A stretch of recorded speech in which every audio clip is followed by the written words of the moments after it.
Nama saya Prapti Wahyuningsih. Saya lahir di Solo tanggal 26 Januari 1978. Ibu saya bernama Sukinem Resowijoyo dan bapak saya bernama Suyamto Sastromulyamto. Mak, ceritain dong waktu pas aku masih kecil itu, aku gimana gitu? Saya sekolah di TK Indriasana 5 dan SD di Sekolah Dasar Negeri Wonosaren 2 di Solo. Hanya itu ijazah andalan saya, 2 lembar ijazah TK dan SD. Karena itu yang mampu diberikan dan sebagai bekal hidup dari orang tua saya. Dan tahun 90 saya lulus SD.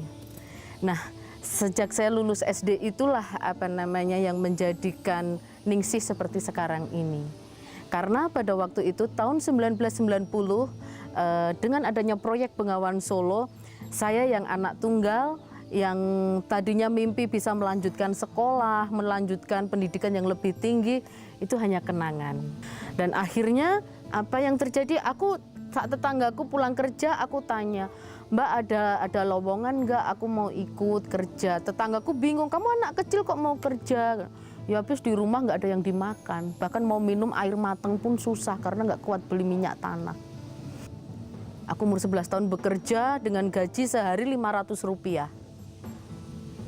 Di situ aku kerja dari jam 7 pagi sampai jam 4 sore dan itu aku mengangkat karung yang 50 kilo. Itu pengalaman pertama. Pengalaman yang kedua yang benar-benar menjadi staminaku adalah saat Lebaran tahun 90.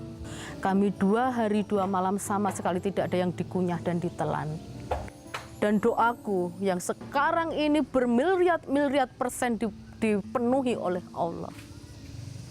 Saat kita pada titik percaya yang tertinggi. Ya Allah, saat kami lapar dan kami tidak bisa makan, suatu saat kalau ada umur panjang, izinkan kami bisa berbagi makanan. Ya Allah, ya Tuhan, saat kami tidak punya pakaian pun kami harus gantian dengan emak. Kalau ada umur panjang, suatu saat kami harus bisa berbagi pakaian. Dan doa permintaan yang ketiga yang menjadi kekuatanku sekarang adalah, kalau Kau kehendaki dan ada umur panjang ya Allah, suatu saat aku harus punya sekolah dan bisa menyekolahkan orang. Kak, puisimu mana Kak? Ambil dulu. Icek juga, puisimu di rumah Cek. Sok diambil helak. Orang punya sekolah biasanya adalah orang yang punya rezeki lebih. Saya tidak mengatakan orang kaya, tapi punya rezeki lebih.